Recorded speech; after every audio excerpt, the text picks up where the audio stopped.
press the bell icon on the YouTube app to never miss a video from News Laundry. नमस्कार, ये है news laundry podcast और आप सुन रहे हैं एनएल चर्चा। नमस्कार, मैं हूं अतुल चौरसिया। आपका खर्चा आपकी चर्चा हफ्ता दर हफ्ता हम एक बार फिर से लेकर आए हैं न्यूज लॉन्ड्री का हिंदी पॉडकास्ट एनएल चर्चा। चर्चा में आज हमारे साथ तीन खास शख्सियतें हैं। हमारे साथ जुड़ी हैं विराज स्वेन। विराज न्यूज लॉन्ड्री की पुरानी सहयोगी रही हैं। इसके अलावा international centre for journalism Washington की फेलो रह चुकी हैं और फेमिनिस्ट टास्क फोर्स की ग्लोबल मेंबर हैं।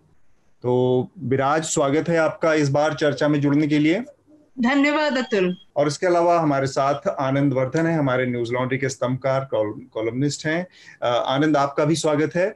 नमस्कार। और इसके अलावा हमारे सह संपादक शार्दुल कात्यायन हैं, जो कि आज चर्चा में अपने मेघनाद की भूमिका अदा करेंगे। मेघनाद रामायण वाले नहीं, न्यूज लॉन्ड्री। धन्यवाद, सबको नमस्ते। तो विषय है इस हफ्ते के, उसके बारे में मेघना एक बार आप शार्दुल लोगों को बताएं और फिर हम चर्चा को आगे बढ़ाएंगे। इस हफ्ते के मेजर इश्यूज में से कुछ थे। तो सबसे पहले कल 81,484 नए मरीजों को जोड़कर भारत में कोरोना के मरीजों की संख्या 60,94,068 पहुंच गई। हाँ। और पूरी दुनिया में संख्या 3,42,00,000 पार कर चुकी है। हाँ। कोरोना से जुड़ी ही अगली मुख्य खबर में भारत के उपराष्ट्रपति वेंकैया नायडू भी कोरोना पॉजिटिव पाए गए। अच्छा। चीन ने भारत की एलएसी की सारी परिभाषा को सिरे से नकार दिया है और वो उन्होंने और ज्यादा अपना सख्त रुख अपना लिया है। उन्होंने लद्दाख को भारत का हिस्सा मानने से भी मना किया है। बाबरी मस्जिद विध्वंस के आपराधिक मामले में लाल कृष्ण आडवाणी, मुरली मनोहर जोशी, उमा भारती और अन्य लोगों को मिलाकर 32 आरोपियों को लखनऊ की अदालत ने बरी कर दिया। जी। हाथरस में 20 वर्षीय दलित युवती के सामूहिक बलात्कार के 14 दिन बाद 28 तारीख को उनकी मृत्यु हो गई और उत्तर प्रदेश पुलिस और प्रशासन ने परिवार को उनका शव भी नहीं दिया और उनकी मृत्यु के खिलाफ आनन फानन में उसका शरीर भी जला दिया। इसी से जुड़ी खबर में समाजवादी पार्टी के नेताओं ने 1-2 दिन पहले और कल राहुल गांधी और प्रियंका गांधी वाड्रा ने दिल्ली से हाथरस जाकर युवती के घर वालों से मिलने की कोशिश की, परंतु उत्तर प्रदेश प्रशासन ने उन्हें मिलने नहीं दिया और रास्ते में रोक दिया। इस सब के बीच बहुत ही बुरे दृश्य हम सबके सामने आए। सपा कार्यकर्ताओं को लखनऊ में बुरी तरह पुलिस ने मारा और कल राहुल गांधी और प्रियंका गांधी वाड्रा में भी हाथरस जाते समय हाथापाई के दौरान राहुल गांधी जमीन पर गिर गए। राजस्थान से भी सामूहिक बलात्कार की खबर आई। जो पहले थी कि 2 बहनों को 3 भाई बहला फुसलाकर ले गए थे और उनका जयपुर और कोटा में बलात्कार किया, परंतु बाद में स्थिति स्पष्ट हुई जब दोनों बहनों ने बयान दिया कि वो अपनी मर्जी से गई थी। मुख्यमंत्री अशोक गहलोत ने इस पर ट्वीट भी किया था। उत्तर प्रदेश के ही बलरामपुर से भी खबर आई थी 22 वर्षीय दलित युवती के सामूहिक बलात्कार की, जिसके दोनों अभियुक्त हिरासत में हैं।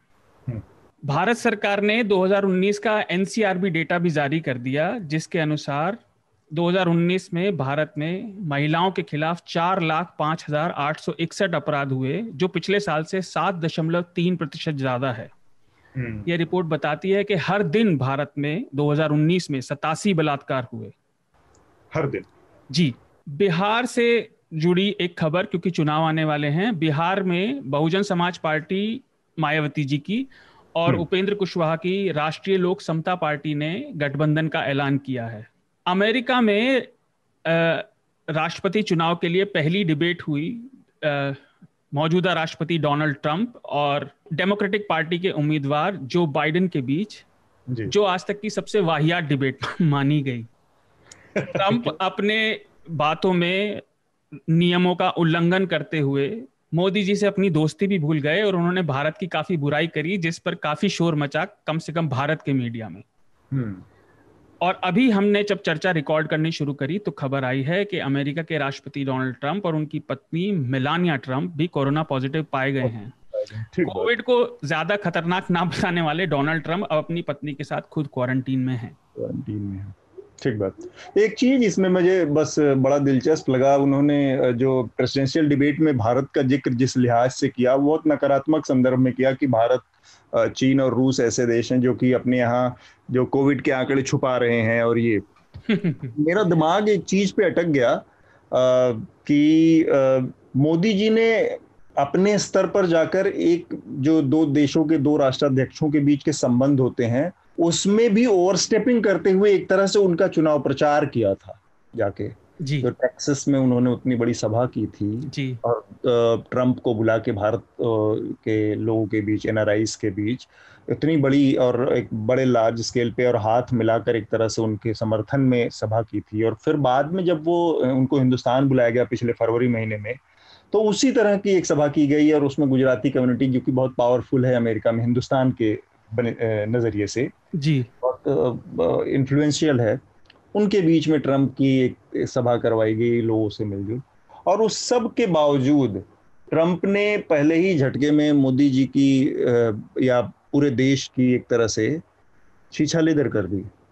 दूसरी तरफ मुझे बड़ा अजीब सा लगता है कि 11 मुलाकातें हो चुकी हैं मोदी जी की शी जिनपिंग के साथ, जो कि चीन के राष्ट्रपति हैं। और उन्होंने आजकल जो हालत कर रखी है वो सबके सामने है, किस तरह से जो भारत की जो सीमाई संप्रभुता है, सीमाओं की जो इंटेग्रिटी है उसका नहीं सम्मान करना, और घुस के जो चीनी सैनिकों ने कब्जा कर रखा है उन सब चीजों कहीं, मतलब ये मोदी जी जिस तरह से, जिस तरीके की जो पूरी अप्रोच है विदेश नीति के मामले में या दोस्ती यारी जिस तरह से वो चाहते हैं करना, उसके बावजूद इस तरह के धोखे क्यों? आनंद, आप इस पर कुछ टिप्पणी करना चाहेंगे? आनंद कुछ कहे, मैं एक छोटी सी बात और जोड़ दूं। कल देर रात से पाकिस्तान वाली सीमा से भी गोलाबारी की खबरें आ रही हैं। ट्रंप का ऐसा कहना मुझे लगता है एक चुनावी व्यवस्था भी है, क्योंकि उनको जो कोविड से ग्रस्त मरीजों की संख्या जो है अमेरिका में, वो जो है एक चुनावी दबाव है उसको थोड़ा कम दिखाना चीन और भारत से। तो अब इस चुनावी दबाव में वो ऐसी बात कह सकते हैं कि उसमें जो है अभी उनके लिए राजनयिक संबंध कि भारत से क्या संबंध है और यूरोप के दूसरे देशों से क्या संबंध है, उस पर ज्यादा मेरे ख्याल से प्रबल होगा उनके चुनावी फायदे क्या है। तो इस प्रवाह में बहते हुए उन्होंने ऐसी कही, और यही नहीं, इससे पहले भी जब उनको जो अपने राजनीतिक जो उनकी दिशा है या उनके जो हित हैं उसमें जहाँ जहाँ उनको ऐसा अनुकूल हुआ है वहाँ उन्होंने भारत से बहुत प्रगाढ़ता नहीं दिखाई है। पहले भी ऐसे बयान उन्होंने कहीं कहीं दिए हैं जी। और एक कोविड से ही संबंधित जो उनका था HCQ पे बयान, वो भी जो है वो अपना जो विश्व राजनीति में उनकी क्या शाख है उसका प्रोजेक्शन करने में ज्यादा वो इंटरेस्टेड होंगे। तो एक ये है चीन के लिहाज से, चीन और दूसरा क्या प्रश्न था? चीन में उस लिहाज से करता कि चीन के साथ भी प्रधानमंत्री ने बहुत क्लोज एक समय में वो किए रिश्ते थे बनाए, और फोटो आप बहुत थे हमारे पास। हाँ, वुहान स्पिरिट। अतुल, मैं कुछ बोल सकती हूँ? हाँ, एक बार आनंद कंप्लीट कर लें अपनी बात। नहीं, चीन से तो मेरे ख्याल से कभी भी जो स्पेक्टेकल एक पब्लिक डिप्लोमेसी की जो मौजूदा सरकार की जो का एक डिप्लोमेटिक स्टाइल जो है वो पब्लिक डिप्लोमेसी का स्पेक्टेकल रीजन है।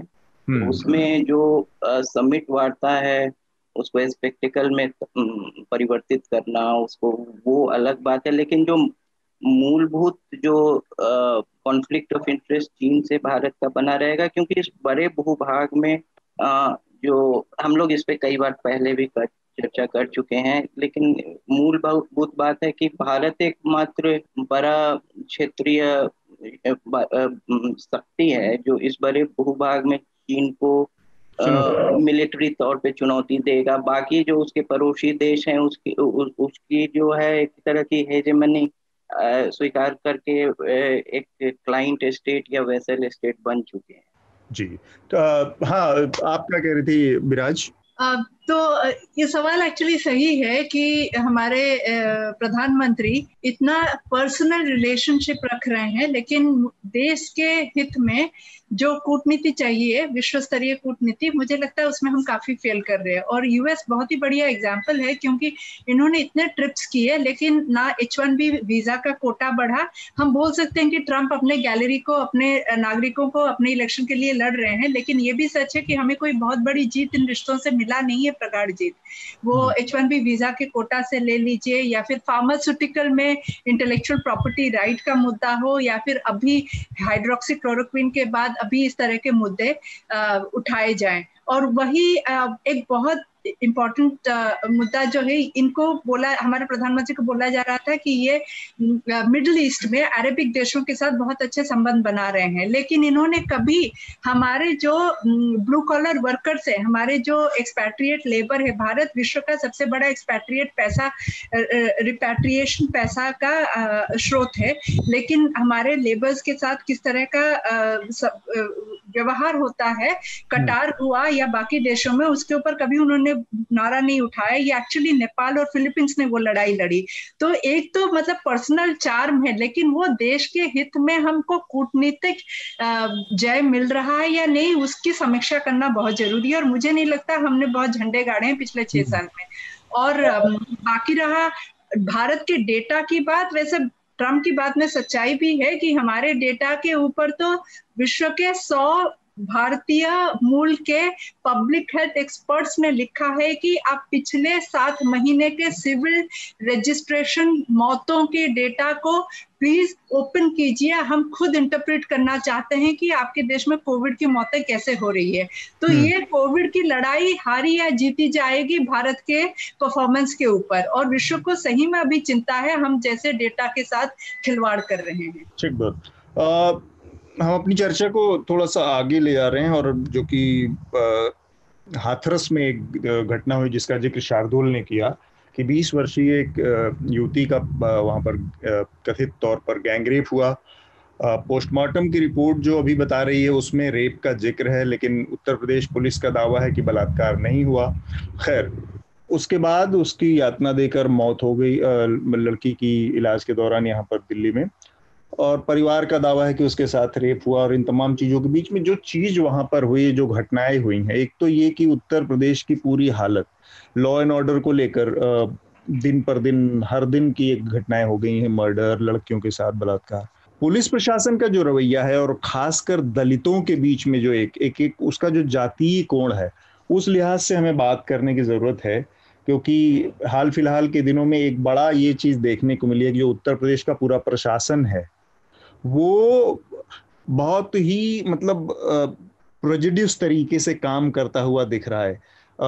मैं सबसे पहले विराज आप ही से जानना चाहूंगा, ये जो महिलाओं के साथ हो रहे अत्याचार है, ये उत्तर प्रदेश के मामले में हम आज देख रहे हैं, कभी किसी प्रदेश से, शार्दुल ने जिक्र किया कि ये अभी राजस्थान से भी आई थी, लेकिन दलित महिलाओं के साथ होने वाली, एक तो ये कहा जाता है कि गरीब होना आपके लिए बहुत बड़ा अभिशाप है, गरीब महिला होना बहुत बड़ा अभिशाप है, और गरीब दलित महिला होना मेरे ख्याल से दुनिया में, हिंदुस्तान में सबसे बड़ा अभिशाप है। तो उस लिहाज से ये जो घटनाएं हो रही हैं, मैं चाहूंगा कि आपकी पहले बतौर महिला, बतौर फेमिनिस्ट एक टिप्पणी हो, इसके बाद फिर हम बात करें। ये बिल्कुल आपने सही बोला कि ये जो मार्जिनलाइजेशन, वंचित वर्ग के तीनों आइडेंटिटी एक साथ आते हैं, इससे बड़ा घोर अभिशाप शायद कोई नहीं कि दलित होना, गरीब होना और महिला होना। और भारत का हम जितना भी अपने कल्चर के बारे में बोलें, हमारा ओरिजिनल सिन जो घोर पाप है वो है कास्ट सिस्टम, जिसके बारे में अनफॉर्चुनेटली आजकल हमारे शहर के फेमिनिस्ट भी बात नहीं करते हैं, जैसे हम कोई कास्टलेस, क्लासलेस सोसाइटी में रह रहे हैं। तो पहला चीज जो आपने बोला कि इसके FIR का होना, FIR के बाद उस बच्ची ने मनीषा वाल्मीकि, मुझे लगता है जैसे अमेरिका में ब्लैक लाइव्स मैटर में बार बार विक्टिम का नाम लिया जाता है, जॉर्ज फ्लॉयड से हिज नेम, ब्रियोना टेलर से हर नेम, मुझे लगता है हमारे जन आंदोलन में भी बार बार हमें विक्टिम्स के नाम लेना पड़ेगा। और ये justice for justice for Manisha नहीं है, ये जस्टिस फॉर मनीषा वाल्मीकि है। अगर कास्ट के कारण एक नृशंसता हुई है, अगर रिलीजन के कारण एक नृशंसता हुई है, तो बार बार जस्टिस की मांग में उस कास्ट और उस रिलीजन का नाम उठाना बहुत ही ज्यादा जरूरी है, जन आंदोलन के लिए, एक्टिविस्ट के लिए, समाज सेवी संस्थाओं के लिए भी। बाकी पुलिसिया तंत्र क्या है, मुझे मतलब ये बड़ा लगेगा, आप तो इतने बड़े सटायरिस्ट है, व्यंग्यकार है, पर कल मैं सोच रही थी लखीमपुर खीरी, हाथरस, आजमगढ़, बलरामपुर, भदोही, बुलंदशहर, तो उस राज्य में 70 के करीब जिले हैं, तो क्या 75 जिले हैं, तो क्या ये एक तरीका है हमसे याद रखवाने का कि हम याद रख ले ये जिलों को, क्योंकि इन जिलों में क्राइम होते रहेंगे और आप एक के बाद एक जिलों का नाम स्मरण में ले लेंगे। मतलब 87 क्राइम, जैसे शार्दुल ने बोला, NCRB डेटा के हिसाब से हर दिन हो रहे हैं, और यूपी का पिछले साल कितना 60,000 के करीब रिपोर्टेड क्राइम है। अनरिपोर्टेड हमें नहीं पता, क्योंकि वहां का पुलिसिया तंत्र ऐसा है, वो घोर जातिवादी है। ये एक कम्युनलाइजेशन और क्रिमिनलाइजेशन का घालमेल है, उसका एक वैश्विक क्या बोलते हैं विषैला टॉक्सिक कॉकटेल है। तो FIR बनते कैसे हैं, FIR में चार्जशीट कितना उसको डाइल्यूट किया जाता है जब एक दलित या गरीब होता है विक्टिम, और फिर कितनी रिपोर्टिंग होती है। हाथरस की ही बात करें अगर, तो हाथरस में पहले इन लोगों ने उस पीड़िता के बयान के बावजूद, परिवार के बयान के बावजूद रेप के मामला दर्ज नहीं किया, दलित एट्रोसिटीज के तहत मामला दर्ज किया। बाद में फिर पुलिस ने उसमें रेप की धाराएं भी जोड़ दी, और अब फिर पुलिस कह रही है, एक तो ये कि जो पुलिस लगातार कहती है, और जो जिस जातीय कोड की बात की, जातीयता की और जातिवाद की बात की, उसका मैं एक छोटा सा आंकड़ा दे दूं आपको। मुख्यमंत्री योगी आदित्यनाथ राजपूत जाति से आते हैं, ठाकुर हैं, और उत्तर प्रदेश के 46 जिलों में हमने आंकड़ा निकाला, 75 में से 46 जिले ऐसे हैं जहां पर DM, SP, IG रेंज, ये 3 सबसे बड़ी जो पोजीशन है, इनमें ठाकुर हैं।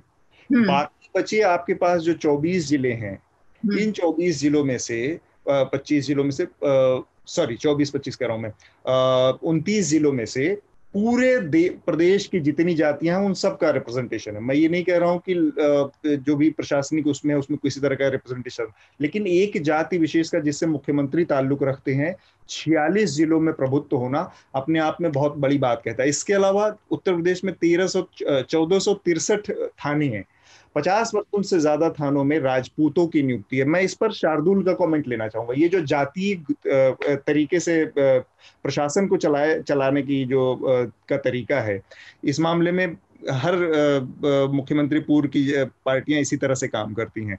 चाहे मुलायम सिंह यादव का समय रहा हो तो यादव हर जगह नजर आएंगे आपको, मायावती का शासन उससे पहले रहा तो उस तरह के लोग थे, आज की तारीख में ये लोग हैं।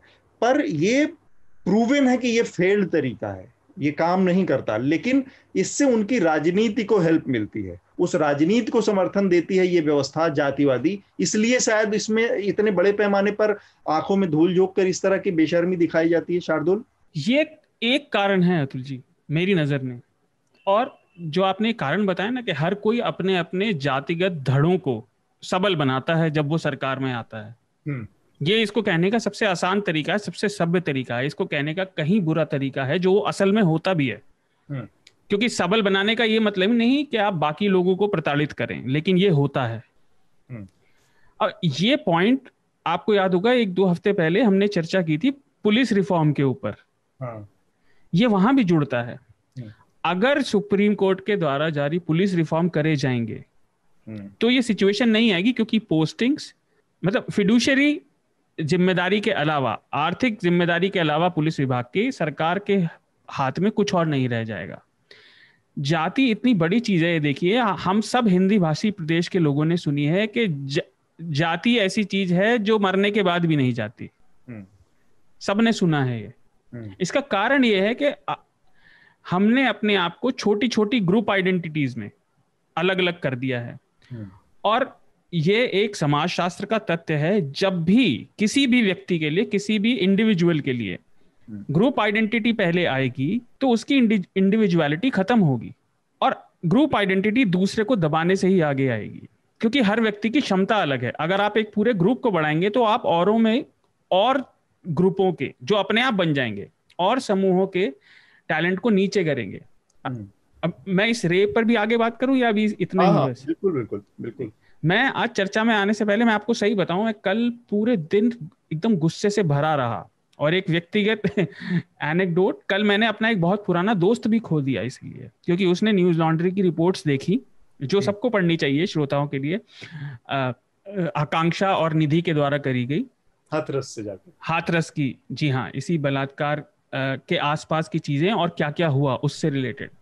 वो ये कह रहा था कि आप भाजपा की इतनी बुराई क्यों कर रहे हैं। तो ये लोग से मेरा मतलब भाजपा के जो सरकार में लोग हैं, जनता के समर्थन को कानून के उल्लंघनों का लाइसेंस समझ बैठे हैं। एक के बाद एक देखिए, चाहे हम बात कर रहे हो, चाहे समाचारों में वैसे भी, चाहे संसद हो, चाहे अपराध हो, चाहे आर्थिक नीति हो, चाहे कोविड नीति हो, एक के बाद एक ये कानूनों को तोड़ रहे हैं। और मोदी जी अपने आप को स्वामी विवेकानंद का भक्त बताते हैं, जो जाति के घोर विरोधी थे। तो ये केवल कानून ही नहीं तोड़ रहे, ढोंगी भी हैं। ये अपने आप को, इस वाली बात पे फिर आऊंगा, आदित्यनाथ को मैं अब योगी नहीं मानता। उन्होंने अपना नाम बदल के आदित्यनाथ रखा, वो आदित्यनाथ है, लेकिन वो योगी नहीं है, वो एक केवल मठाधीश हैं, वो महंत है। वो योग के 6 पुरातन प्रकारों में से एक के भी ज्ञानी नहीं कहे जा सकते, जबकि उन 6 में से एक हठ योग है, जिसके मुख्य आचार्य मत्स्येंद्रनाथ और गोरखनाथ रहे। इंडिया टुडे की रिपोर्टर की जिसने भी वो लाइव देखी जो उन्होंने ट्विटर पर डाली थी, वो ये बताती है कि उत्तर प्रदेश पुलिस और प्रशासन ने अमानवीयता की सारी हदें पार कर दी थी। विराज ने अभी एक पॉइंट उठाया, मैं उसको आगे देता हूं। हालांकि मैं सवर्ण हूं जन्म से, कि दलित होने का मतलब क्या है अधिकतर लोग हमारे यहाँ समझते नहीं, और मैं सोच रहा था कि मैं गुस्से में बोलूंगा तो श्रोताओं को हमारे क्या मिलेगा। हमारे जीवन की अगर आपसे कोई पूछे सबसे महत्वपूर्ण चीजें क्या हैं, तो लोग बड़ी बड़ी बातें बताते हैं, पर सत्य यह है जो हम रोज रोज काम करते हैं, छोटे छोटे काम हम करते हैं, कैसे उठते हैं, बैठते हैं, किससे मिलते हैं, ये हमारे पूरे जीवन का आधे से ज्यादा समय पी जाते हैं। और यही वो काम है जिसमें दलितों की सबसे ज्यादा प्रताड़ना होती है।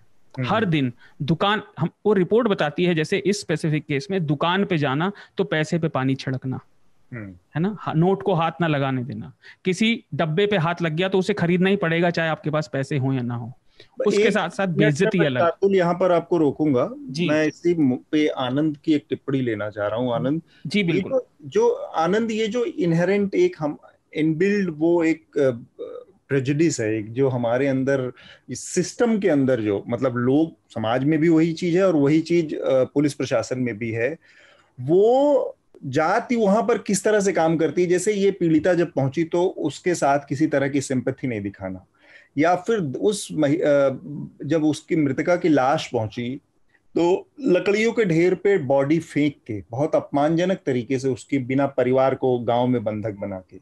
और क्या ये संभव है कि कोई ब्राह्मण या कोई सवर्ण या कोई ठाकुर या कोई और जाति की अगर लड़की के साथ इस तरह की कोई वारदात हो जाती, किसी भी वजह से, उसकी किसी अन्य वजह से, एक्सीडेंट में भी हो गई या कुछ वजह से, उस तरह से उसके परिवार की उसकी लाश को अंतिम संस्कार उसका कर दिया जाता उतने अपमानजनक तरीके से, तो ये जो सिस्टम के अंदर जो बैठा हुआ जहर है या जो दुर्भावना है, इसके बारे में मैं जानना चाहूंगा। ये इसके लिए कोई तरीका हो सकता था? नहीं, वो एक जो सामान्य प्रशासनिक संवेदनहीनता है और संवेदनशीलता है, वो मतलब एक जो एक पेनल्टी है कि किसी की मृत्यु हो गई, उस पर प्रतिक्रिया जो है अब इन पुलिस कर्मियों में एक जो है डिसेंसिटाइजेशन, एक तरह से एक संवेदनहीनता आ गई है। मैं ये कह रहा हूँ कि अगर ये संवेदनहीनता एक जाति के प्रति ही क्यों आती है?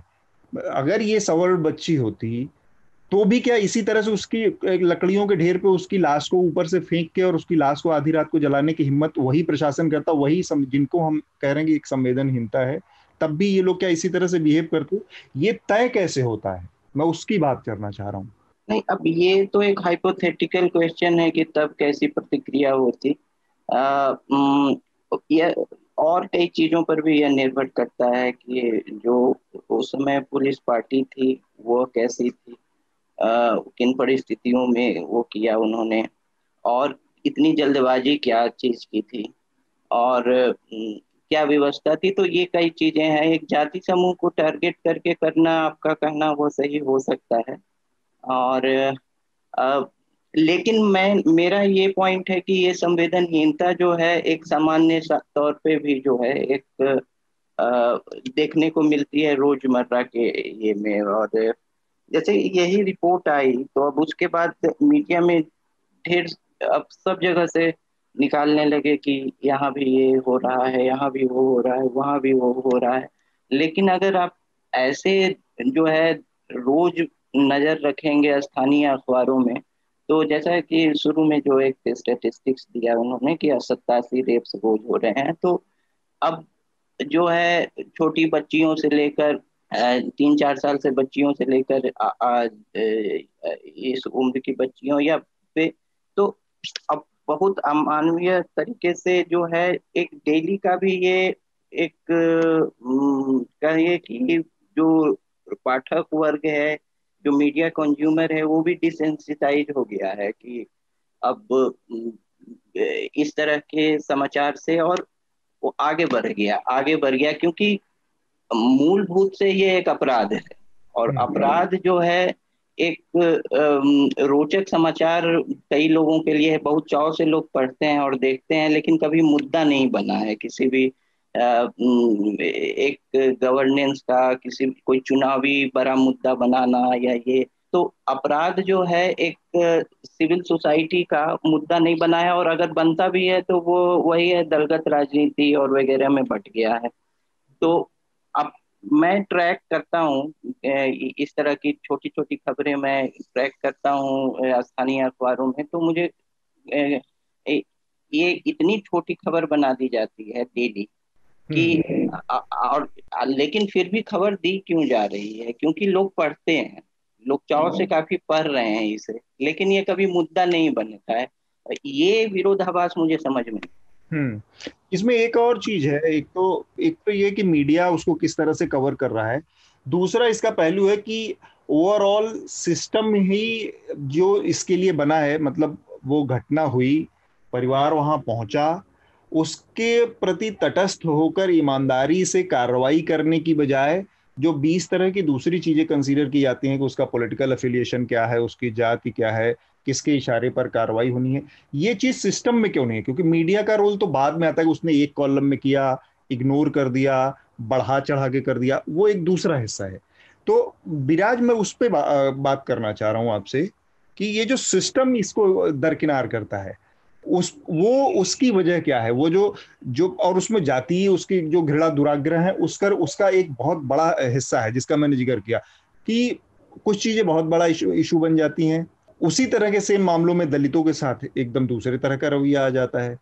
जिस तरह की अपमानजनक स्थिति देखी गई उस पीड़िता की लाश को जलाने में, उस तरह की स्थिति के बाद विराज, आप बतौर महिला एक पूरे उसमें किस तरह की प्रतिक्रिया आप लोगों के दिमाग में आती है? तो आपने एक बहुत अच्छा सवाल पूछा कि अगर सवर्णों के साथ ऐसा हो सकता था क्या।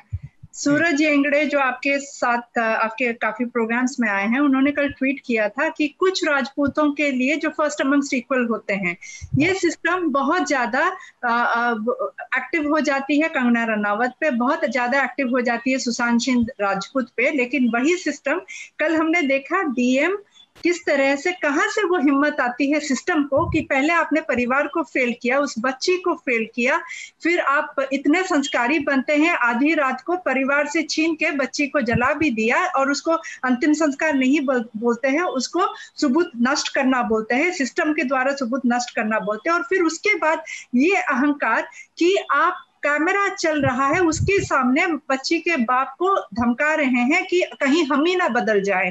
ठीक है, तो ये सिस्टम दिखाता है कि हम जितना ही चोगा पहन ले लोकतंत्र का, जो ये जो आप मल्टीपल मार्जिनलाइजेशन बहुत तरह के वंचित होने की बात, बहुत तरह के शोषित होने की आइडेंटिटी एक साथ मिल जाती है और उस तरह से किस तरह का समाज बनता है और किस तरह की जिंदगी, नारकीय जिंदगी बनती है, ये है कि इतनी ज्यादा विषमता है। वो विषमता भले जाति के अंदर हो, विषमता आर्थिक रूप से हो, विषमता क्लास, कास्ट, स्टेटस और जेंडर में हो, ये सारी विषमता के चलते ये लोकतंत्र अच्छी तरह से ओलिगार्की बन चुकी है। और इस ओलिगार्की में जो हमारे यूपीएससी पास किए हुए लोग, पता नहीं इनके यूपीएससी जब ये पास करते हैं किस तरह के इंटरव्यू में क्या आंसर देते हैं, क्योंकि इतने यंग आईएएस ऑफिसर अगर इतने ज्यादा सिनिकल हो गए हैं और इस तरह से कैमरा के सामने इस तरह की बातें कर रहे हैं, ये दिखा रहा है कि एक ह्यूब्रिस, अंग्रेजी में एक शब्द है ह्यूब्रिस, मतलब घोर अहंकार है कि हमारे जो सरमाएदार हैं, हमारे जो पॉलिटिकल मास्टर्स हैं, हमारे जो बॉसेस हैं, उनका वरद हस्त है हम पे और जनता और संविधान गया तेल लेने। मुझे लगता है जितना जल्दी, एक बस नारी के रूप में नहीं, एक नागरिक के रूप में भी हमें ये सवाल पूछना चाहिए कि ये राज्य जो है ये 5वां सबसे बड़ा देश बनता अगर ये अपने आप में एक देश बनता, ठीक है, I think population wise 22 crore, Brazil के बस बाद में ही है मोस्ट पॉपुलस कंट्री बनता अगर ये अपने आप में एक स्वायत्त देश बनता, ठीक है।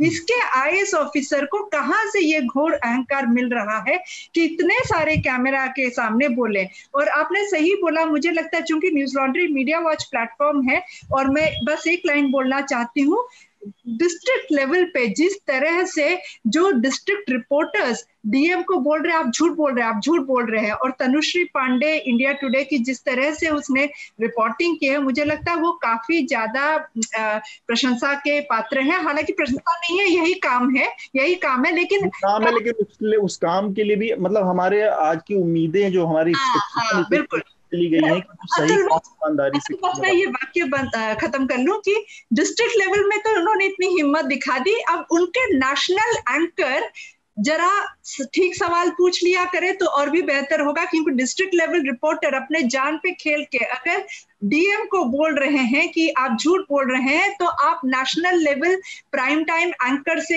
इतना तो उम्मीद करेंगे कि हमारी महिला बाल विकास मंत्री, हमारे होम मिनिस्टर, हमारे प्रधानमंत्री और हमारे यूपी के मुख्यमंत्री से भी ये सवाल करें, है ना। मैं आपके सिस्टम, चूंकि आपने सिस्टम का ही जिक्र किया तो उसी से जुड़ा अगला सवाल है कि बेमतलब से बेमतलब मुद्दे जब होते हैं तो राष्ट्रीय मानवाधिकार आयोग का नोटिस जारी हो जाता है, यहां से कहीं पे भी जाके महिला आयोग किसी भी तरह के छोटे मुद्दे पर अगर किसी होता है तो यहां से सीधे नोटिस भेज दिया जाता है।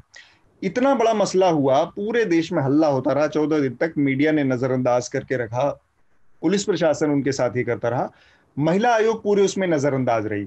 आनंद, जो मैं सिस्टम के दुराग्रह की बात कर रहा था उसमें ये सब चीजें आती हैं कि कब आपको एक्ट करना है और कब नहीं करना, ये केवल पॉलिटिकल मास्टर्स तय करते हैं। एक बात मैं पहले बोलना चाह रहा था जो उस समय नहीं मिला कि वो जो जातिगत खेमों में नौकरशाही का बट जाना और पुलिस प्रशासन का बट जाना, तो वो जो एक इसकी प्रक्रिया खासकर की जो हिंदी भाषी राज्यों में, बिहार, उत्तर प्रदेश वगैरह में हुई, तो उच्च जाति का जो वर्चस्व था नौकरशाही पर 60-70 तक, उसका एक रिएक्शन के तौर पे कई लोहियावादी नेता हैं, उन्होंने लोहिया के एक कहिए कि कथन को अपने तरह से उसकी विवेचना की कि लोहिया का था कि पिछड़ों का जातिवाद, तो पिछड़ों का जातिवाद का उन्होंने बाद में जब मंडल के बाद वगैरह ब्यूरोक्रेसी में एक बड़ा सा पूल सभी जातियों का लगभग होने लगा, तो अब जैसा कि आप भी कह रहे थे कि उत्तर प्रदेश में, बिहार में जैसे जैसे सरकारें बदलती है, जाति समूह एक लॉबिंग है, मतलब नौकरशाहों की लॉबिंग है, ट्रांसफर, पोस्टिंग ये के लिए। अभी नीतीश कुमार पर भी इस तरह के आरोप हैं कि उन्होंने कुर्मी बहुत जगह भर दिए हैं अपना, हालांकि वो बहुत बड़ा जाति समूह नहीं है। तो एक जो पूरी जो इसमें व्यवस्था है वो मेरे ख्याल से एक तरह का उसमें जैसा विराज भी कह रही थी कि जब ठीक है, आपने ट्रांसफर पोस्टिंग ले ली कुछ सामाजिक समूह में अपने सदस्य होने की वजह से, या उसके चुनावी फायदे या सामाजिक समीकरण ऐसा बनाने में, लेकिन उसके बाद भी आप जो है एक तटस्थ अधिकारी हैं, आप एक सिविल सर्वेंट हैं, आप उसके बाद भी अपनी जो है तटस्थता दिखा सकते हैं अपने काम में। और क्योंकि एक इंटेलेक्चुअल इंटेग्रिटी आपकी फिर भी रह सकती है, और ऐसा नहीं है कि आप उसके बाद आप नौकरी खो देंगे, या हो सकता है ट्रांसफर्ड हो जाए, निलंबित भी हो सकते हैं, लेकिन उसमें ऑल इंडिया सर्विसेज खासकर IAS IPS वगैरह में ये है कि आपको बर्खास्त जो है वो राष्ट्रपति के स्तर पर भी होगा। आपके पास कैट है, आपके पास ट्रिब्यूनल है, तो इतनी ज्यादा बहुत ज्यादा चाटुकारिता की भी आवश्यकता है नहीं जी। तो एक रीढ़ रखी जा सकती है इन सब के बावजूद भी। जी जी। तो ये विराज का कहना सही है कि आप फिर भी एक इंटेग्रिटी दिखा सकते हैं, तो यही बात मैं कहना चाह रहा हूँ। शार्दुल, आपसे मैं आखिरी टिप्पणी ले रहा हूँ इस मुद्दे पर, और फिर हम अगले विषय पर बढ़ेंगे। जी, तो देखिए, जो आनंद ने बात कही और जो विराज ने कही वो बात सही है, पर आपने जो सवाल पूछा वो जनता के लिए, सुनने वालों के लिए और अच्छे से आए। तो देखिए, ये सब हो इसलिए रहा है, कम से कम मेरी नजर में, क्योंकि जनतंत्र में अवसर की समानता बहुत जरूरी है, इक्वालिटी ऑफ अपॉर्चुनिटी, है ना। और उसके ना होने की वजह से ये धड़े बनते हैं, और फिर ये जब इनका मौका आता है ये बाकी सबको वंचित करते हैं। और अब कुछ धड़े इतने मजबूत हो गए हैं कि वो परमानेंट बैठे रहते हैं, चाहे सरकारें बदलें। मार्जिनलाइजेशन की आपने बात की, तो उसका चित्रण देखिए, उसका दलित होना लड़की का और गरीब होना कहाँ दिखता है? जब वो जिला अस्पताल में पड़ी रही, उसका मेडिकल नहीं हुआ, है ना। फिर वो अलीगढ़ में पली रही, और अलीगढ़ का अस्पताल कैसा है, जो अलीगढ़ गया सबको मालूम है, वहां पड़ी रही। उसके बाद उसे सफदरजंग लाया गया जी। जो पहले दिल्ली में निर्भया जिसे कहते हैं, जो बलात्कार कांड हुआ था, उसमें सबसे पहले भारत सरकार ने, हम खूब कांग्रेस की बुराई करते हैं, भारत सरकार ने उसे सफदरजंग भेजा, फिर सिंगापुर भी भेजा था। हाँ। सोनिया गांधी उससे मिलने गई थी। ये सरकार का दम्भ देखिए, वो माँ बाप को हड़का रहे हैं। हाँ। मैं कल तिलमिला गया ये देखकर कि बच्चे की माँ और भाभी एम्बुलेंस के आगे पड़ी हैं और उन्हें वो मार रहे थे। हाँ। और पुलिस वाला जाती है, पुलिस वाला धमकी दे रहा है कैमरे के सामने कि आपको ये नहीं करना है, आपको वो नहीं करना, और उसमें मतलब हर तरह की जो ब्लैकमेलिंग होती है। और आप खड़े होने का तरीका देखिए, माफ कीजिए मैंने आपकी बात काट दी, खड़े होने का तरीका देखिए। जब वो घर में बोल रहा था ना एक पुलिस वाला, घर वाले जिनके बेटी के साथ इतना सब कुछ बुरा हुआ जमीन पर बैठे हैं, और पुलिस वालों ने भाषण पिला रहा है कि गलती आपकी भी है, आपकी गलती है। हाँ, वो करके दिखा दे। किसी ब्राह्मण के घर में उसे ऐसा झापड़ पड़ेगा ना। इस पूरे दृश्य में जो ये चीज निकल के आती थी, मेरा वही बात कहने का मतलब था कि ये लोग एक दलित के परिवार के साथ इस तरह से कर सकते हैं, इनकी हिम्मत नहीं है, हैसियत नहीं है। इसीलिए मैंने कहा पॉलिटिकल मास्टर्स की धुन पे थिरकने वाले लोग हैं ये। इनकी कोई अपनी रीढ़ नहीं है, अपनी कोई आवाज नहीं है, जुबान नहीं है, वरना ये किसी सवर्ण के घर में जाके इस तरह की घटना में इस तरह से बातचीत करने की इनकी हैसियत नहीं है, इस तरह से खड़े होने की हैसियत नहीं है। खैर, एक चीज और मैं जोड़ दूं, आप हाँ। जो कह रहे थे, देखिए इस केस में FIR दर्ज होने में कितनी देर लगी, लेकिन राहुल प्रियंका और सपा वालों पे FIR तुरंत हो गई, उसे पता भी नहीं चला, मिनट से पहले काम हो गया। और ये मीडिया बार बार बोलती है विपक्ष कहाँ है, विपक्ष जब है तो उसे दिखाती नहीं है। और विपक्ष, भाई इन्हीं मुद्दों पे तो पॉलिटिक्स होता है, इन्हीं मुद्दों पे तो गवर्नेंस की लड़ाई लड़ी जाती है। तो जब आते हैं लोग सांत्वना देने के लिए, हिम्मत बढ़ाने के लिए और आवाज, न्याय की आवाज उठाने के लिए, तो ये जो दिल्ली के एंकर जो पूछते हैं कि विपक्ष कहाँ है, इसको पॉलिटिसाइज मत कीजिए, ये कास्टलेस और पॉलिटिसाइज मत कीजिए, ये दोनों ढकोसला भी बंद होना चाहिए जो मीडिया नैरेटिव बिल्ड। यहाँ पे क्या है विराज, आपने जो जिक्र किया कि वहां पर इतनी मेहनत करके एक डिस्ट्रिक्ट लेवल का रिपोर्टर जो निकाल के लाता है, और मैं कल देख रहा था कि जब पहला शो शुरू किया तो एक तो जिस दिन की घटना है, जिस दिन उस लड़की की मौत हुई, उस दिन प्राइम टाइम शो में आज तक के एंकर हैं अंजना ओम कश्यप, उन्होंने कोई शो नहीं किया। वो वही सुशांत सिंह और चीन और ये सब दुनिया भर के ड्रग और उसमें उलझी रही। और कल जब ये सब हुआ राहुल गांधी का मामला आया तो पहला उनका सवाल ये था कि उत्तर प्रदेश की इस पे तो बात हो रही है, लेकिन राजस्थान के अलवर में जो हुआ लड़के के साथ उस पर कब। तो आप हमेशा एक 2020 मैच खेलते रहते हैं, इसके बनाम उसके, उसके बनाम। तब अगर आप मतलब सीधी बात कहने में आपको क्या शर्म है? 15 दिन बाद तक तो आपको आपकी जुबान नहीं खुली, और अब अगर खुली है तो उसमें भी आप मंकी बैलेंसिंग करते हैं कि वहां पर भी तो हुआ ऐसा। तो क्या वो सही हो गया? कौन सा इसमें सही हो गया? कौन अपराध सही हो गया अगर वहां पर भी हो गया? क्योंकि वो कांग्रेस का सरकार है, तो अब आपके पास एक मंकी बैलेंसिंग का वो मौका है। खैर, हम अपनी बात को आगे बढ़ाते हैं। उससे पहले एक हमारे जो श्रोता हैं उन्होंने एक पत्र लिखा है पिछले बार के चर्चा के ऊपर, तो वो अपना नाम जाहिर नहीं करना चाहते, तो मैं बस उनका पत्र पढ़ देता हूँ। बेसिकली ये पत्र है आनंद और हम लोगों ने जो बातचीत की थी कि ऑस्ट्रेलिया के क्रिकेटर डीन जोन्स की जो आकस्मिक मौत हुई थी उसके ऊपर आनंद ने कुछ बातें कही थी, और उसमें एक जिक्र आया था कि एक समय पर बतौर कमेंटेटर डीन जोन्स ने हाशिम अमला जो कि साउथ अफ्रीका के क्रिकेटर हैं उनको टेररिस्ट बोला था। उस पर आनंद ने अपनी कुछ बात कही थी, और तो हमारे जो श्रोता हैं उनका ये कहना है कि no, Dean Jones didn't, in fact he admitted that it was his error. तो जो आनंद कह रहे हैं उससे वो इत्तेफाक नहीं रखते। उनका कहना है कि खुद डीन जोन्स ने इस गलती को माना था, और मेरा भी यही मानना है कि डीन जोन्स ने उसके लिए माफी मांगी थी उस गलती के लिए। उनको एहसास था कि उनके मुंह से गलत बात निकल गई। Anand was trying to give a spin, normalize the issue, stereotype, embed Islamophobia where it wasn't required. He shouldn't hide behind एक ऐसे भी कहने की वो चाहते थे टेरर कहना। तो आनंद, आपके पास भी है ये पूरा मेल, मैं चाहूंगा कि आप अपना पक्ष उस पर रखें, उनकी जो बात है। नहीं, ऐसा है कि जिस दिन ये चर्चा हुई थी उसी दिन मैंने डीन जोन्स पे एक ऑबिटुअरी भी लिखी थी। आप न्यूज लॉन्ड्री में उसे पढ़िए जी। और मैंने उसमें ये सब स्पष्ट लिखा है कि डीन जोन्स ने एडमिट किया था, और इनफैक्ट उन्होंने 2 एपोलॉजीज ली थी। एक तो उन्होंने हाशिम अमला से माफी मांगी थी, और एक पब्लिक एपोलॉजी भी दी थी। उन्होंने कहा था कि ये कहना इनसेंसिटिव और स्टिल स्टूपिड था उनके। तो मेरे ख्याल से आप वो ऑबिटुअरी पढ़िए। मैंने कहा कि एक स्मृति से उस समय जो इंटरप्रिटेशंस उसके हुए, तो एक टिप्पणीकार के तौर पे मेरा उन इंटरप्रिटेशंस को उस समय से मैं अपनी स्मृति से खंगाल के को निकाला कि भाई उस समय एक वर्जन ये भी था कि लोग ऐसा मान रहे थे।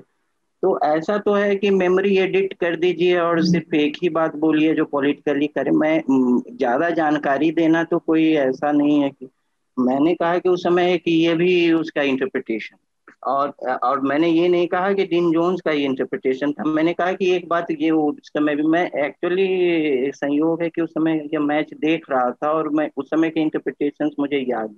तो ये बाकी सारी बातें हैं वो आप अपने विचार के लिए स्वतंत्र हैं, और स्पिन देना वगैरह अगर आपको लगता है ऐसा तो स्टीरियो टाइपिंग होती है। मैं खुद जो है दिल्ली में विश्वविद्यालय में 20 साल बिहारी के रूप में एक स्टीरियोटाइप्स के साथ जिया हूँ और बहुत तरह की बातें सुनी हैं। तो वो सब मेरी व्यक्तिगत, और तरह तरह के स्टीरियोटाइप हिंदी, मान लीजिए ये हिंदी पॉडकास्ट है, हिंदी भाषी जो पत्रकारिता है उसकी भी एक स्टीरियोटाइप है। सब अलग अलग स्तर पे सभी स्टीरियोटाइप झेलते हैं अपने। बिल्कुल। तो मुझे लगता है कि काफी आपने वो साफ कर दिया है चीजें को, और उसमें जो कंफ्यूजन था। हम अपने अगले विषय की तरफ बढ़ते हैं। जो अगला विषय हमारा है वो सीबीआई कोर्ट ने जो फैसला दिया इस हफ्ते, उसमें कि बाबरी मस्जिद का जो विध्वंस का मामला था, जिसमें कोर्ट सीबीआई ये जांच कर रही थी कि ये योजना बनाकर साजिशन इसको गिराया गया, योजनाबद्ध तरीके से इसको ढहाया गया, या फिर यह एक स्वतः स्फूर्त एक स्पॉन्टेनियस रिएक्शन था लोगों का। तो सीबीआई कोर्ट का फैसला इस मामले में, आरोपी बहुत बड़े थे, लालकृष्ण आडवाणी, उमा भारती, मुरली मनोहर जोशी, कल्याण सिंह और करीब इस तरह से 40-39 लोग थे।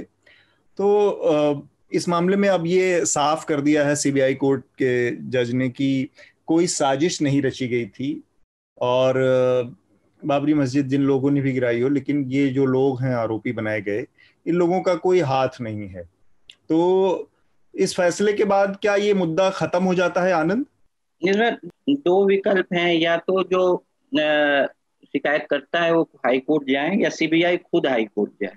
क्योंकि जो केस है, जो अपने जांच को सही ठहराने का और उसके निष्कर्ष सही ठहराने का दायित्व सीबीआई पे भी है, और उसको यह दिखाना है कि उसके पास पर्याप्त साक्ष्य थे और वो हाई कोर्ट जा सकती है। और जो शिकायत करता है, जो इसमें एग्रीव्ड पार्टी है, वो भी जा सकती है हाई कोर्ट इस फैसले के खिलाफ।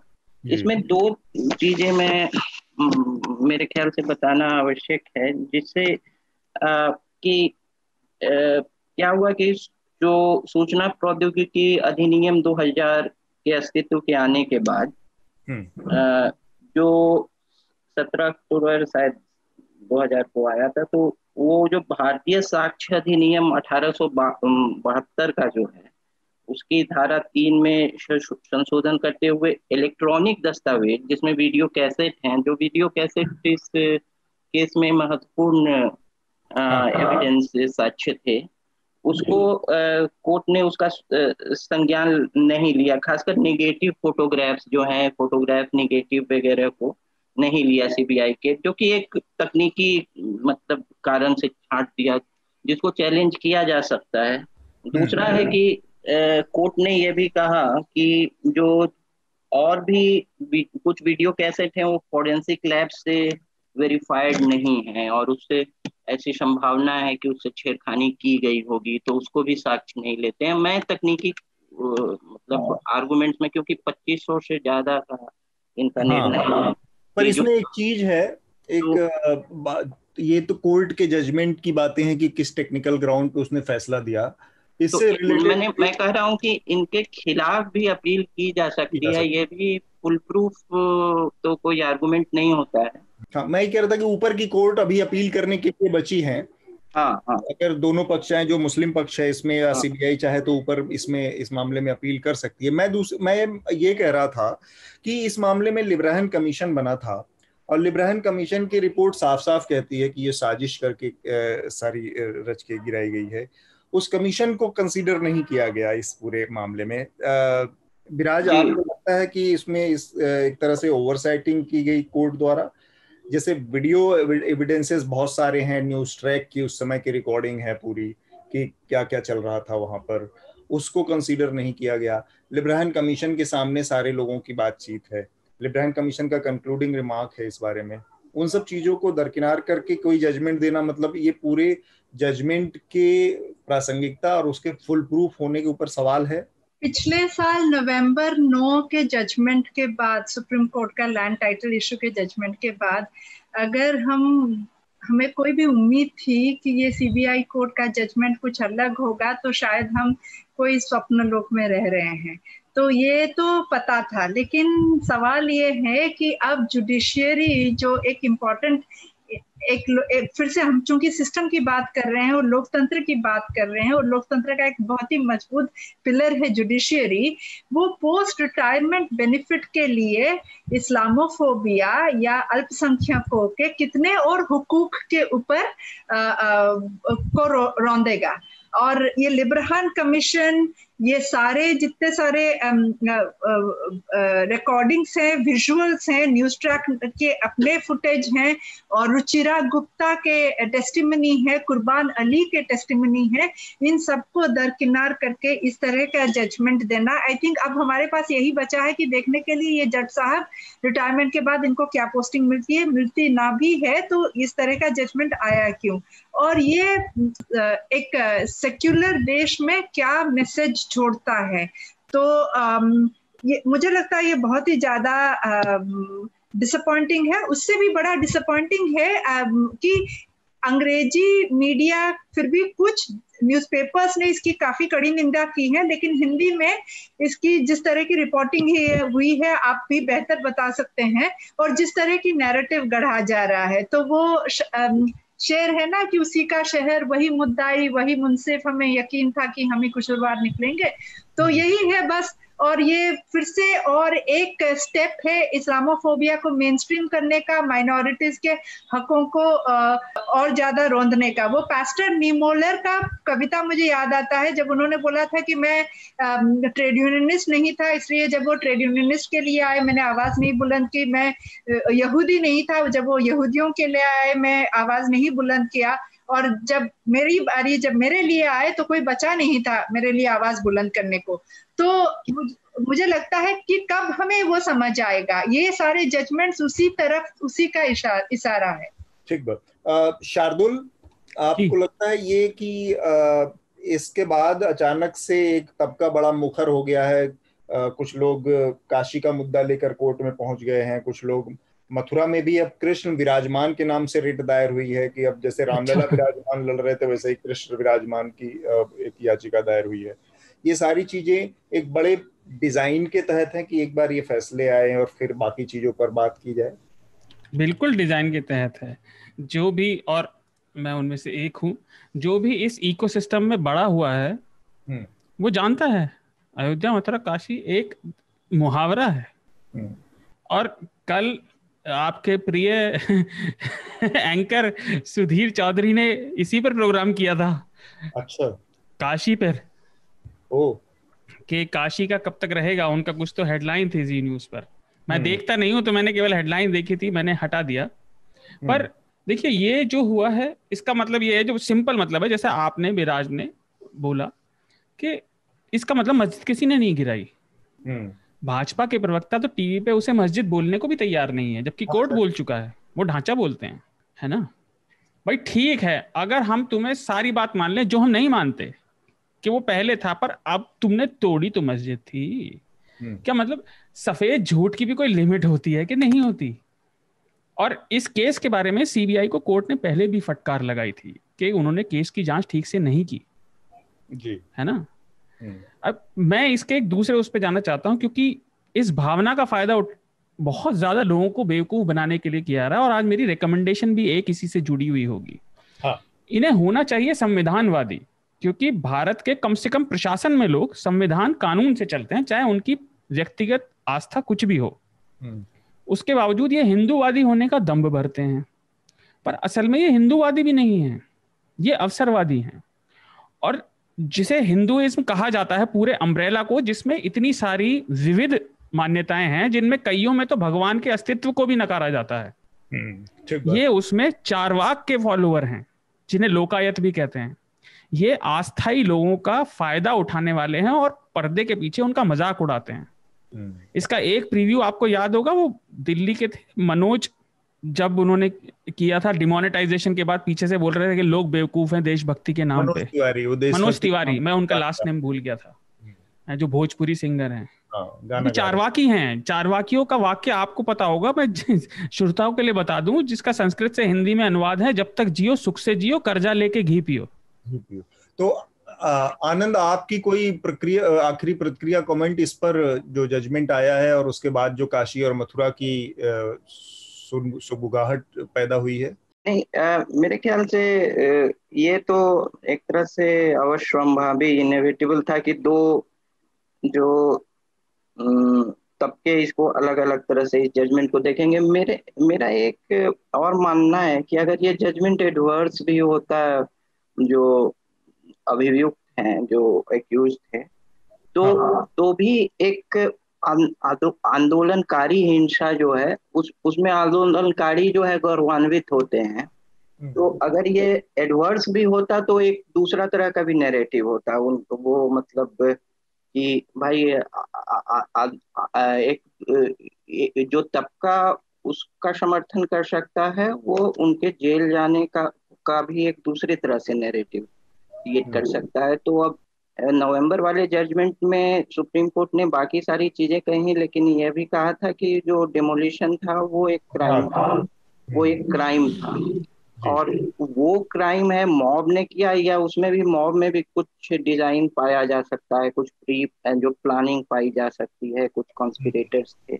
मुद्दा बस इसमें यही है, मॉब तो था, वो तो है ही प्रत्यक्ष, लेकिन प्लानिंग एक बड़े दिलचस्प चीज से आज की चर्चा को रोक के और हम फिर रिकमेंडेशन शुरू करेंगे, वो ये कि उत्तर प्रदेश में इस समय, मैं आयरनी की तरफ इशारा कर रहा हूँ, इस समय जो सरकार है उसने इशारा किया, उसने इशारा नहीं किया, उसने बाकायदा एक पूरी कार्रवाई की कि सीएए और एनआरसी के खिलाफ जितने विरोध प्रदर्शन उत्तर प्रदेश में हुए और उसके तहत किसी भी तरह का जो डिमोलिशन हुआ, पब्लिक प्रॉपर्टी को जो नुकसान पहुंचाया गया, उन लोगों की प्रॉपर्टी अटैच की गई, उन लोगों के चेहरे लगा के, हालांकि उसमें आधे से ज्यादा लोग, तमाम ऐसे लोग थे जिनको कि केवल गुजरते हुए या सीसीटीवी फुटेज की जिनका कोई इन्वॉल्वमेंट भी नहीं था, चेहरे सड़कों पे लगवाए गए और ये कहा गया कि ये अपराधी हैं, ये एंटी सोशल एलिमेंट्स हैं, इन लोगों ने प्रॉपर्टी को नुकसान पहुंचाया, इसलिए इनकी प्रॉपर्टी अटैच होगी इनसे, और तमाम लोगों के घरों पे नोटिस भेजे गए, कुर्की की कार्रवाइयां की गई, ये वो। तो ये तो हुआ कि आपने एक एविडेंस जुटाया कि भाई इन लोगों ने आह्वान किया था सीएए एनआरसी के खिलाफ, ये इसके आयोजक थे या ये इसके ऑर्गेनाइजर थे, इनके खिलाफ हमने कार्रवाई की, जेल भेज दिया गया लोगों को, तमाम लोगों को जेल भेजा गया। और आज की तारीख में जिन लोगों ने आह्वान किया था, जो लोग लेके भीड़ को पहुंचे थे, वो कॉन्स्पिरेसी रही हो ना रही हो, लेकिन उनके जुटाने के पुख्ता प्रमाण हैं, उनके आह्वान के पुख्ता प्रमाण हैं, उनके आयोजन के ऑर्गेनाइज करने के पुख्ता प्रमाण हैं। इन तमाम चीजों के बावजूद उनके खिलाफ कोई कार्रवाई नहीं हो सकती। ये हमारे समय की सबसे बड़ी विडंबना है, बहुत शर्म की बात है। मैं एक बात जोड़ूं अतुल जी, जो जिसका जिक्र आनंद ने किया, लेकिन मुझे लगता है और थोड़ा सा करना चाहिए। जो आनंद ने कहा कि प्रतिक्रिया होती, वो इसलिए होती क्योंकि मस्जिद तो गिरी थी भाई, वो फैक्ट थोड़ी बदलेगा। वो अपराध हुआ, उसके ऊपर क्या कार्रवाई हुई, उस पर अलग अलग से विचार बनने अवश्यम भावी हैं। लेकिन इसका मतलब ये थोड़ी कि आप हर चीज को सिरे से नकार दें। ये मैं आनंद को नहीं कह रहा, ये मैं सरकार को कह रहा हूँ। तो हम अपनी आज की जो चर्चा को यहीं पर रोक कर रिकमेंडेशन का जो हमारा राउंड होता है उसको पूरा कर लेते हैं। सबसे पहले मैं चाहूंगा कि बिराज आप अपना रिकमेंडेशन दें। तो चूंकि हम इंटरसेक्शन ऑफ मार्जिनलाइजेशन की बात कर रहे हैं, किस हर तरह से शोषित होना, फिर जिंदगी की सच्चाई क्या होती है। एक पोएट है पैलेस्टाइन से, रफीक ज़ियादा, आप लिंक भी तो देंगे ना। हाँ, तो उनका एक पोएम है वी टीच लाइफ सर। जब इजराइल पैलेस्टाइन पे 2010-11 में बहुत ज्यादा बमबारी कर रहा था और 3 तरफ से और समंदर से उसको ब्लॉकेड किया था, तब इन्होंने लिखा था। और तब की मीडिया भी ये पूछ रही थी कि तुम्हारे यहाँ ब्रोकन बोन्स और बर्न्ड बॉडीज है, क्या तुम इसको पॉलिटिसाइज मत करो, ये एक ह्यूमैनिटेरियन क्राइसिस है। तो जब टीवी मीडिया एक तरह की साउंड बाइट मांगती है और लोगों के जो सफरिंग है उसको नकारती है और हर चीज को पॉलिटिसाइज ना करो बोलती है, उसके विरोध में ये पोएम है वी टीच लाइफ सर। उनका और एक भी है बीवेयर माय एंगर। तो मुझे लगता है आज की तारीख में बहुत दलित महिलाएं यही बोल रही होंगी, बीवेयर माय एंगर, मेरे क्रोध से, मेरे गुस्से से सावधान रहो। तो ये दोनों पोएम मैं रेकमेंड करूंगी। और एक है रेप के ऊपर, इथियोपिया में अभी एक एग्जीबिशन हुआ था व्हाट शी वोर। पिछले 10 साल में जिन लोगों का रेप हुआ है वो बुर्का से लेके क्या क्या पहनी है और क्या पहना है औरत के शरीर पे, उसका रेप से कोई लेना देना नहीं है। एक पितृसत्ता समाज में उसका एक एग्जीबिशन के ऊपर एक बहुत ही बढ़िया कमेंट्री है, अफ्रीका इज ए कंट्री में, व्हाट शी वोर। मैं वो और अपना एक मैंने 2017 में न्यूज लॉन्ड्री के लिए एक आर्टिकल लिखा था कि हमें फेक फेमिनिज्म और मेल मैंसप्लेनिंग से भी बचना चाहिए जब मर्द हमें समझाते हैं। तो बजट में ये सबसे ज्यादा ये बीमारी है। तो एक है budget, #budget 2017 when men do all the talking on TV। तो मैं ये 3 रेकमेंड करना चाहूंगी। ठीक है, आनंद आपका रिकमेंडेशन? आज गांधी जयंती है, तो उसी से संबंधित इस साल के शुरुआत में एक बहुत विवादित पत्रकार और विद्वान भी हैं, MJ अकबर ने, जो कि जिन पे अभी आज का जो संदर्भ रहा, उन पर भी मैं ये बता देना चाहता हूँ कि उन पर कुछ यौन शोषण के गंभीर आरोप हैं, लेकिन ये उन अलग है।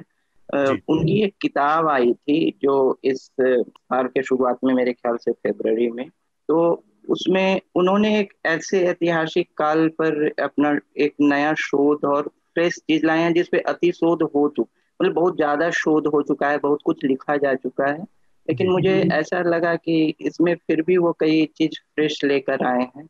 और उस किताब की का नाम है Gandhi's Hinduism, the struggle against Jinnah's Islam. तो इस पुस्तक में उन्होंने, जैसा सरदुल बता रहे थे, गांधी के समावेशी आस्था जो हिंदू धर्म में, उसके समावेशी आस्था उसके को और उनके आध्यात्मिक व्यक्तित्व जो कि व्यापक था को जिन्ना के पॉलिटिकल यूज ऑफ इस्लाम में और उस समय जो डेवलपमेंट्स हुए उसके परिप्रेक्ष्य में उसका विश्लेषण किया है। और बहुत सारी चीजें जो कि और उन्होंने प्राइमरी सोर्सेज का यूज किया है, मतलब रिसर्च में जो ट्रांसफर ऑफ पावर पेपर्स हैं, गांधीज वर्क और जिन्ना के जो प्राइवेट पेपर्स हैं, सारे को यूज करके लिखा है। तो वो किताब मैं रिकमेंड करेगा। एक और कारण से मैं ये रिकमेंड कर रहा हूँ कि जिस फेज में अकबर ने ये लिखा, तो वो उनके लिए जो पेज होगा, मेरे ख्याल से इसमें दूसरी तरह की किताबें लोग लिखते हैं कि अपने को बचाने के लिए या कुछ में अपने डिफेंस में, लेकिन इस पेज में भी वो ऐतिहासिक शोध में अपने को इतना डुबा सके और इस तरह की पुस्तक लिख सके, ये भी मुझे थोड़ा सा जो है कहिए कि उल्लेखनीय लगता है। ठीक बात। शार्दुल, आपका रिकमेंडेशन? जी अतुल जी, रिकमेंडेशन से पहले मैं अपील भी कर दूं आज की। हाँ, गांधी जी भी काफी लोग जानते हैं पर सब नहीं कि पत्रकार भी थे और वो 2 अखबार चलाया करते थे। मजे की बात यह है कि वो अपने अखबारों में कोई विज्ञापन नहीं लेते थे। उसी तरह से न्यूज लॉन्ड्री भी विज्ञापनों पर निर्भर नहीं है, हम केवल अपने सब्सक्राइबर्स के ऊपर निर्भर करते हैं। तो इसलिए ईमानदार पत्रकारिता का समर्थन करें, सहयोग करें और न्यूज लॉन्ड्री को सब्सक्राइब करें। क्या बात। अब मेरे रिकमेंडेशंस हैं 3। पहला है, जो हमने पहला इशू डिस्कस किया, इस पर एक बहुत पुराना आर्टिकल है पर मुझे लगता है वो बड़ा प्रासंगिक है आज पढ़ने के लिए।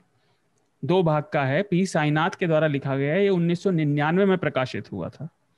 अ दलित गोज टू कोर्ट 2 भाग का है। ये आपको अभी रूरल इंडिया ऑनलाइन पर मिल जाएगा, लिंक आपको नीचे मिलेगा। इसे जरूर पढ़ें और समझें कि कैसे एक दलित रोज अपने जीवन में, जो मैंने पहले बात कही, रोज लड़ता है छोटे छोटे अपमान से। जी। दूसरा मेरा रिकमेंडेशन है, हमने हिंदूवादी होने की बात कही और समझने की, तो इस धर्म को समझने की जरूरत है अगर हमें इसे भाजपा से लेना होगा, क्योंकि ये तो केवल इसका इस्तेमाल कर रहे हैं। तो 14वीं शताब्दी में लिखी गई माधव आचार्य, ये माधवाचार्य नहीं है जो वो वाले नहीं, माधव आचार्य के द्वारा लिखी गई किताब है सर्वदर्शन संग्रह। इसमें उस समय जितने भी प्रैक्टिस में या प्रैक्टिस ना होने वाले हिंदू धर्म के, सनातन धर्म के जितने भी सेक्ट थे, उन सब की संक्षेप में व्याख्या है। ये आपको थोड़ा ढूंढने पर मिल जाएगी, इसको अवश्य पढ़ें। जी, ये 2 रिकमेंडेशन थे। जी।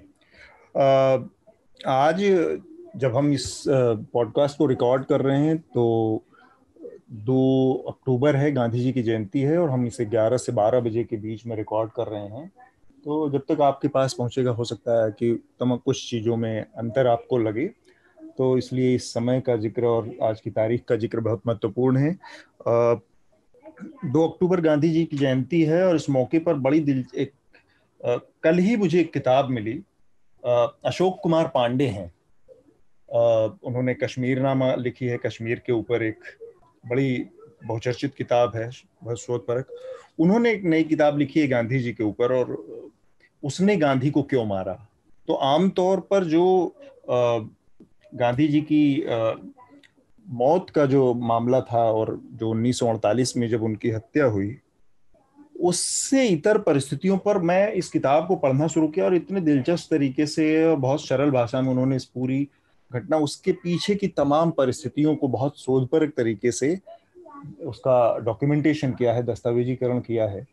और कितनी बार ये लोग, किस तरह से ये लोग गांधी जी के ऊपर हमला कर रहे थे, उनके जो राजनीतिक विचार थे किस तरह से, और बड़ी दिलचस्प चीज ऐसी समानताएं हैं। और फिर आपको जानकारी आई। हालांकि ये सब चीजें उपलब्ध हैं, नई बातें कुछ नहीं है, फिर भी उन सब चीजों को समग्र एक रूप से उपलब्ध करवाना कि किस तरह से ये जो लोग गांधी जी की हत्या के प्यासे थे वो एक समय में 42 के आंदोलन के दौरान मुस्लिम लीग के साथ मिलकर बंगाल और कुछ हिस्सों में सरकारें चला रहे थे। वही लोग जो सावरकर को महान बना के और उस समय जिनके कर्णधार बने हुए हैं, उन्हीं सावरकर के बारे में ये सारी चीजें हैं कि किस तरह से वो 42 के आंदोलन तक उनको समर्थन दे रहे थे अंग्रेजों को। उनके पेंशन याफ्ता थे वो सावरकर, जिनको आज ये लोग भारत रत्न देने की भी मांग उठाते हैं, और पार्लियामेंट के सेंट्रल हॉल में तो उनकी तस्वीर लगाई जा चुकी है। तो ये तमाम चीजें हैं जिस पर ये किताब बहुत समग्र तरीके से एक बार फिर से दस्तावेज उसको बनाती है, एक समग्रता में रखती है। और मैंने पढ़ना शुरू किया तो मैं अचानक से इस पूरी किताब का करीब 250 पन्नों की किताब है, 300 पन्नों के आसपास, उसको आधे से ज्यादा मैं पढ़ गया। बहुत दिलचस्प है, तो इसको मैं रिकमेंड करूंगा। और उसके साथ ही हम अपनी आज की चर्चा को यहाँ पर विराम देंगे। आप सभी लोगों का बहुत बहुत शुक्रिया चर्चा में शामिल होने के लिए। धन्यवाद। न्यूज लॉन्ड्री के सभी पॉडकास्ट टिचर, iTunes और दूसरे पॉडकास्ट प्लेटफॉर्म पे उपलब्ध हैं। खबरों को विज्ञापन के दबाव से आजाद रखें, न्यूज लॉन्ड्री को सब्सक्राइब करें।